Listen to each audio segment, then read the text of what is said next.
actually been looking forward to this show for a long time. This woman has guts. To be honest with you, the first thing I thought when I read it, I thought, is she crazy? But you know what? I don't. That's not respectful. I mean, this is a mission from somewhere. We're going to find out about Donna Lange's mindset in this whole thing, but this is not the first time she has attempted to go around the world in a sailboat. However, it's the first time she's ever attempted to go nonstop. And there's a big difference. She stopped 3 times last time back in, what was it, 2005, 2007. Here's the headline that grabbed my attention, and I'm sure a lot of everybody else's attention's out there, Finding Her Way.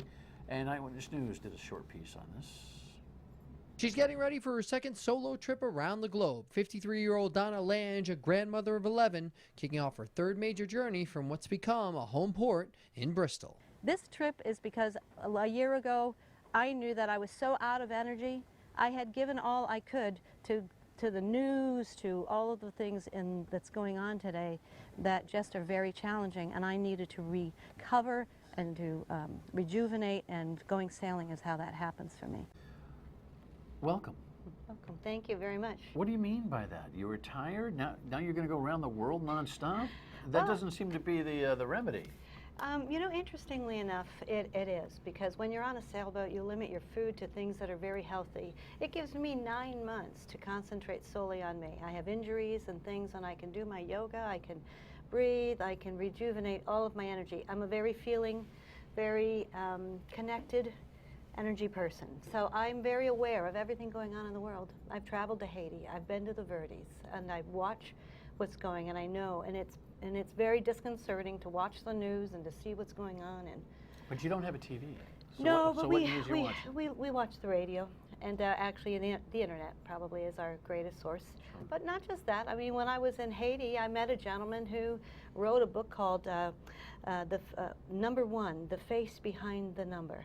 And and he had done photo stories all around the world of statelessness, hopelessness, slavery, prostitution, all these horrendous realities of what's going on in our world. Things like that capture me, and I'm hearing them firsthand from people who do it. I'm going to places, and firsthand I get to see it. So they touch me deeply. And it is after you give and you give and you give and you concern, and I'm the executive director of Oceans Watch North America, and just trying to work. I work as a nurse and working in the healthcare system, which is very difficult to work. And I've just 7, 8 years being back, and I'm ready to go again. I need a sabbatical. I consider it a sabbatical to rejuvenate and get young. I'm looking forward to it. Some would consider it, well, let me ask you this. Is it a learned opinion that you're doing something dangerous here? I don't believe it to be dangerous at all. To me, driving is dangerous. Going 75 miles an hour down the road, that is insanity. And I don't, the risks I take are very minimal. I bought my boat in the year 2000, into 2001, and I have torn the hull off. I've taken the deck and the hull apart, and it's made like rock. My boat is just not a normal boat. I was raised kayaking with my ex-husband and my kids, and my boat's a big kayak. She's really worthy, and there's no sense to me of it being dangerous. If the boat's not going to sink, and I'm pretty tough. I've had pain issues since I was a child. At 13 they did surgery on my knees. I mean, pain is a normal part of life for me. I have arthritis and injuries, so I'm going to live in pain anyways. I may as well be doing what I love to do. So I have the makeup. I'm the one that can do something like this. You did this. Did we show any B-roll there of any video of the boat, Jess? Did you get a chance to do that while Donna was speaking? I mean, you're talking about your boat there. Oh, there she is. She's a 28-foot Southern Cross. She's a double ender. She's only about 24 feet on the water line, but she's very, very seaworthy. Deep keel. In fact, it's a second build on the keel. It was the original keel was a foot shorter, and they decided to make this keel a whole foot deeper, and the mast a little shorter. So she just rides very, very stable in the water. You own this boat? I do. This is a big investment. It's a big investment. My oldest brother, he really went out on a limb in a way. and believing in me. And when I wanted to buy my boat in the year 2000, he put down the down payment and money to get started on the refit. And I was working 7 days a week, singing and playing in the restaurants and bars in St. Thomas, and then in the evenings. And then during the day, I worked as a parasail company, a crew for parasailing and doing snorkel trips. And you know, I was 43. I guess I was 40, 41, 42, whatever. You think I have energy now, and I do still. I was a spitfire. I was just nonstop. What do they call it? The Energizer Bunny. I had all kinds of nicknames. You're in the boatyard. grandmother of 11. Awful young to be a grandma of 11. Well, I started young. You did. Well, since we're almost the same age, I'm just telling you, you're younger. I have 11 grandkids. We could talk all night, but this thing that you've already done. Why don't we do this in segments? You've already done this, I sailed but around you the did it in world. 3 stops. Essentially, I stopped twice to cross my outbound track. But and there are several ways you can look at the rest of the trip. So I left from Rhode Island, and I went to New Zealand nonstop, 5.5 months. And then I left there, and I ended up deciding to stop around Cape Horn because of friends that were there and a sponsor that was there, and what a beautiful place in the world. And then I left there and essentially crossed my outbound track and went back to the Caribbean. Now, you can say I soloed from the Caribbean because I started in the Caribbean to go to Rhode Island to get started. It gets a little bit complicated and a little convoluted. Well, I'm not checking. Are you saying that it gets convoluted because folks are questioning whether you actually went around the world? No, there aren't any real questions. It's Okay. just, so essentially I'm noted as being, having crossed my outbound track with 2 stops is the record kind of for fastest American woman sailing around the world. And so this and you're trip, published? Are you published for that? it's really not, because that's not a record that anybody really keeps. The Guinness Book of Records doesn't care whether you're an American or what country you are from. It's an American record. Okay. But you know you have it. I know I have. So essentially, if I were to consider when I left from the Caribbean, went to Rhode Island to refit, and then landed back in the Caribbean with 3 stops. So in that sense, if you want to look at a start to finish with 3 stops, Okay. that's what it would be. All right. So Sunday, Donna is leaving on a nonstop trip. And by the way, you're still raising some dough. I am definitely raising financing. Throw up the website. We'll do this a couple of Yeah. times. DonnaLange.com. You should be moved by this, right? And if you want to help her, on the website there's information as to how people can There help is, yeah. you. All right. But when we come back, the layout of this nonstop trip. Stay with us. Oh boy. Oh, now this. Oh boy. I get a little queasy. Oh no. Oh, man, that was a bad moment. No. We don't want that, do we? That's Donald. That's you on the boat, and what are Yeah. you doing on the boat, tipping over on the boat? What are you doing? Oh gosh, as a solo sailor, when I'm sailing around the world, I'm far from everyone. I'm offshore, and that's when solo sailing really works. When you have to do coastal sailing, which is I've taken the boat back and forth to Florida twice, it's really really demanding. It's difficult to stay awake. You have to stay awake essentially 24/7. And this particular moment, it was a calm, and I was running the engine, and I don't have any autopilot per se. And I made the mistake of thinking I could close my eyes for 2 seconds, and 2 seconds landed me too long. And So where did that happen? That was in Duck, North Carolina. Okay. I managed to get across the sandbar, and there was a squally night, and I managed to get onto the beach in the night. And but it was every situation. It's amazing how the world has come to rescue. We take care of each other. So And the folks there you're did that. telling me going down the coast is more demanding than Oh, going around the absolutely. world. Oh, no question. All right. Well, listen. Coastal You brought sailing is hard. props. This I recognize as a globe. Pretty good, huh? That's where I get the big bucks. You brought the globe because. Well, I can show you my route. Show me your route. Okay. If you just All tuned right. in, Donna Lange from Bristol is going nonstop Same. on her sailboat around the world, leaving Sunday. And by the way, she's still getting sponsorships and your help, so we'll let you know a couple more times. By the way, that's not all she does. This is a very complicated woman we're talking about here. Phenomenally interesting. All right, so where are you going? All righty. So we're starting in Rhode Island, And Okay. this particular time, I am leaving early enough that I can catch the trades going across the North Atlantic Right. and basically go around the North Atlantic in the trade winds. Okay. So the idea is to go around the North Atlantic, and then I'm going to be coming down. And there's southeasterly winds here, and they're going to throw me up against the coast of Brazil. But I'll be as close to the wind as I can. And eventually, as I get farther south, the winds shift and change, and I have to get around the Wait a highs. second. See, this is why people don't get. You're going to get bumped up. Brazil comes way out. It does come way out, right. And Yeah. so that's why coming down between the two, there's only about 1,500 miles between Brazil and the coast of West Africa. Okay. So I'll get pushed there, and then I'll catch with trades. Again, I'll catch better winds as I start to get towards the Southern Ocean, which is running around Antarctica. So then I'll catch the trades going under Antarctica. This area right here under Africa is challenging because there are currents coming down between Madagascar that create strong currents. These currents are going in this direction because we're in the Southern Ocean, and then the Southern Ocean current. So this is where my first trip I hit the two biggest storms I did. This is where I had two back-to-back storms that really mounted up 60-foot seas. I mean, Oh my God. you know all the seas always have sets. It's all about amplitudes of waves and then the amplitudes of the swell underneath. But when the wave and the swell's amplitudes get on top of each other, we get these big sets, and I had these monstrous sets that would come through. And I managed to get through that brilliantly, no issues. It was my time, though, of feeling somewhat, if I could have been afraid, that was the time I started to feel it, and then I did what I do. I sang. So I started singing. That's coming up. Be still the raging storm. Really? Be still the storm. And I Like, sang that's it not for coming 12 up, it's coming hours. out.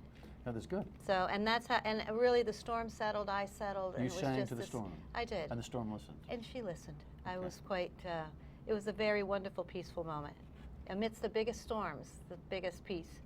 So, and then I traveled across the Southern Ocean. I stay at the 45th, 40th parallel. It's what we call the Roaring Forties, because the storms on the Southern Ocean are again going clockwise when they're rough. It's the opposite of here. So the lows are going this direction. So we have the top of that is got nice westerlies. And then the highs are going the other way on top. So what you want is to stay between the two. And 45 is right about that place. And I'm not trying to go so fast. I mean, racers try to cut down around Antarctica. Are we but I getting a don't. lot of this? I hope we are. But you're listening, so you're I'm getting all of it. All right. I'm getting all of it. All right. So and then I just continue around the Southern Ocean, all the way around, all the way around. I've got to be careful right here because under New Zealand there's a big plateau, and again that's a place of big heaping waves. Continue all the way around the Southern Ocean, and then when I get close to South America, I'll dip down around Cape Horn. And then on this trip, I'm going to circle out again to try to get into the trades of the South Atlantic. And then I come back up. So you're going to almost go right back to Africa again. I'm going to go a ways that direction this time. Because last time I tried to cut up this way, and it's just so hard against the wind the whole time. It's a very unpleasant All right. trip. So I am going to try to go farther out. There's a big high system in the middle. The problem is, and you have to work around the high so you don't get stalls and you can't go anywhere. Okay. And then you go back up to the east of the Caribbean, and I'm not sure whether it would be east or west of Bermuda, but then I'll be on my way back home. I should arrive in May. Who's in touch with you?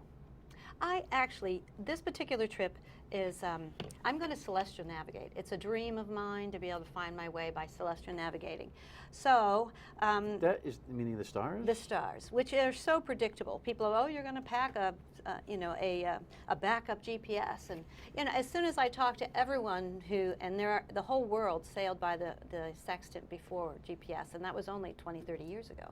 So there are so many I've talked to, and when I bring it up and I ask in a big crowd of sailors, who here has been celestial navigating all their life, and they all put up their hands and say, yeah, well, we have. Am I nuts to think I can sail around the world on celestial navigation? They're like, no. I'm like, is it reliable? Yes. There's no issues for those who've been doing their life. How it works is that the stars and the sun, their movements and position in the global hemisphere, in the celestial body, is so predictable with math that we have tables that give us the exact position of these stars and moon and the sun for every every second. It actually comes down to seconds of every minute of every day. And what you do is you take a site at a certain time, and then you compare where you think you are, which gets, I don't know if I'm saying this the way it's going to seem not confusing, but you compare yourself to a known. You know where that body is supposed to be on this particular day at this particular time. And now you know where you're saying you think it is, the height of it, where you think it is. And you compare the two, and you'll find out there's a discrepancy. You're not where you think you are where in between that. And so this is nighttime navigation. you do some at night. There's a noon site is brilliant, because at noon the sun is directly overhead, and your height to that is exactly equal to your longitude. What is this? It's a little bit confusing. What is this? But it's very predictable. I bet it is. This is a kite. I'm doing a couple of different things on this trip, and I think this is what happens after you go around the world once. You've got to do something different. Okay. So this different one, That's what I was thinking. I have been working in salvage, working for Ceto. So on this particular trip, this is the kite, but I'm also going to say I'm going to have an emergency flotation system. Good. When you work, I feel better now. When you work in salvage, you know that you can take a bag and you can lay it underneath a boat that's sunk, and then you can put a hose to it that's connected to a dive tank, pump up these bags underneath, and the boat comes popping out of the water. It's like, well, wait a minute, why shouldn't we have bags on the boat to keep it from sinking in the first place? Okay. So I had that idea. I went to Richard Freiberg of Subsalve Incorporated, who is the international bigwig when it comes to that kind of thing, and he had done it before, and he said, if you'd like me to, I'll do it for you. So that's going to be on the boat, and we'll be doing some testing with that. The other thing I did, as I said, I parasailed. I used to crew as a parasail crew when I was in the Caribbean before I bought my boat and when I was buying my boat, and we pop kites. We do shoots, and it seemed like another obvious thing is if I lose my mast or I have issues with my mast, why shouldn't I have an alternative propulsion? Pop a kite, and I can fly home. Excuse me? You can do what? I can fly home. Pop the kite. You mean stay on the boat? Yeah, stay on the I boat. thought maybe you were saying, okay, no, not. It's not hang I'm just gliding. off the tip of Africa. I'm just going to pop Hang everything glide. up. No, Okay. but they're great kites. All right, let's keep moving. Okay. What is this? This That's your sponsor? peanut butter. It's a sponsor that I have. I had a friend who knew I was doing what I was doing, said, oh, you've got to try this peanut butter. I'd never tried it before. It's spectacular. It PB2. comes powdered. You So add they're whatever helping you you. want. I have 72. You're going to be eating this? I am going to be eating it like daily. And that's what's driving me crazy. Real quick, what are you going to eat all day? I do a different diet. It's like when you camp. When you go camping, you don't eat the same food when you're at home. You eat dried food. I have my oatmeal. I have tons of dried vegetables, dried fruit, I have quinoa, which is a new thing that I found when I was in New Zealand. Vegetables, they're all dried. So I make soup in the night. I have canned You fish. think it's a 9-month trip. How much food do you have, though? I have a lot of food. A year or I have more enough if you're food. late? Yeah. If you're late, you're not going to be hungry? I'm not going to be hungry. And this is, you wrote this is your, you Yeah, got those your are own my hat. logos. That one's been worked with, but Yeah, and you'll see the stuff on the website. Can people Yeah. get these?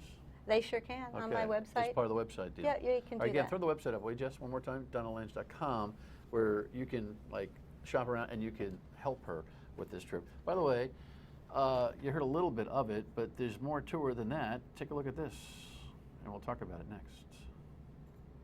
Have you ever dreamed of paradise? Pleasant winds they blow, only wise advice. And have you ever needed to find a place? Content hellos they'll greet you every day. And have you ever found a way to slow that panting pace? All that really matters is right before your face. My sailor man, oh, he likes country music. Playing guitar, his banjo playing. Breezes blowing past, oh, So, we're talking about multi-talent, and of course you brought your ukulele with I you, brought my didn't you? ukulele. You're, I'm usually more comfortable when I have an instrument in my hand, that's all. Is it going with you? Oh, yeah, I have a ukulele and my old guitar, my Irish whistle. I'll be playing that. If you just on tuned the in, I way. just want to say Donna Lange is going around the world nonstop in a sailboat in case you missed it. And if you've missed any part of this program, you just tuned in, you need to go to foxprovidence.com and watch this show from the beginning, because this is a fascinating story, and there's no way in the time that I have here that I can get all the questions in. You going to be lonely? That's such a question. Absolutely not. I think part of the reason that I love to be sailing is because, to me, loneliness is when you're amidst the world and you feel alone. When you're around and you're in the midst of society and you have a sense of not fitting in and wonder how things are going to work for you. And I've found my way over time, but as I said, I had children young, and it's been difficult to figure out my way and what I really want to be doing. I have this calling to do something. You have 4 kids and 11 grandkids. Yes. And a partner. Yes, Bob, wonderful. who listens to the Bob radio. Filburn. Oh my gosh, what would I do without him, especially this refit? Obviously they love you. They do. Are they nervous? I don't know whether nervous is really the right word. I think there's always and anytime there's a letting go and a leave for this kind of a time frame, it's not sadness, it's just emotion. I think we love each other. There's just this emotion that comes to the surface.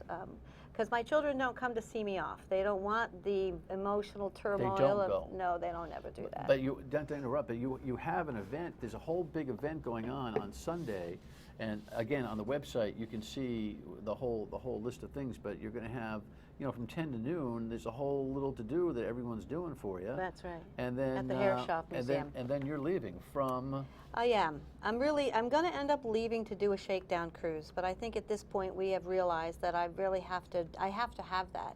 What's a shakedown cruise? Shakedown cruise means I'm going to go sailing that particular day, but I'm probably not going to actually take off and leave, and not until at least Monday, but maybe Tuesday morning. Okay. Because so shakedown cruise is for show, is that what you're saying? No, it's actually practice? Because I haven't used any of this gear before. Oh, good Lord. I was just getting calm about this whole thing. I mean, I have a brand new wind generator. What am I going to do for 9 months worrying about you out there in the ocean? You should not be worrying about me, believe me. There's nothing to worry about. Nothing to worry about. It's not easy. It's physically demanding, and it's a challenge, but that's what I want. I'm good How with much that. do you sleep? I don't sleep a lot at one time, but I sleep when I'm tired, which means I can rest throughout the days. Do you see boats out there? I don't no, not really. On the North Atlantic Circle, I will, because See I'm Tom much Hanks more. and Castaway floating around. I mean, Yeah, I don't know. I don't watch. I haven't seen the movie, but you should. I don't need to see the movie. I got 4 million other questions. No, for you. no, I just no, put no. the website up again. Will you just want to make sure that I have a everybody's- wonderful steering vane. It steers for me all the time. So you have to. This vision of me steering is We have never a minute left reality. in the segment. Sing me out of here, will you? Sing you out of here. Just Oh what my a God. pleasure having you. It's been a pleasure. Promise me that you're going to come back here immediately after you arrive, by the way. Home. Sailing in the light of the super moon, the way of happiness, calling to the goddesses, dance out the old, bringing in the new, sailing in the light of the super moon. Listen, Diamond good luck. shimmering. God Thank you very bless. much. Thank you very much. Very exciting. Very exciting. Very I can't exciting. wait to be out there. I can't wait You to. look so happy. I am happy, and I'll tell you, my family and Bob, who love me so much, this is what they trust me, and they believe in me, and they know I'll be safe. All right. And they let me have my time, which I think is just brilliant. It's okay to say we'll be praying for you? You can absolutely. Prayers work. One more thing when we come back. Stay with us. Air date for this program is July 23rd, and Donna's heading out on Sunday, Monday, but we'll play it a couple more times. And again, DonnaLange.com. She could use some financial help and your prayers and well wishes. Fascinating, isn't it? Have a great weekend. I'm so boring in my life compared to her. See ya.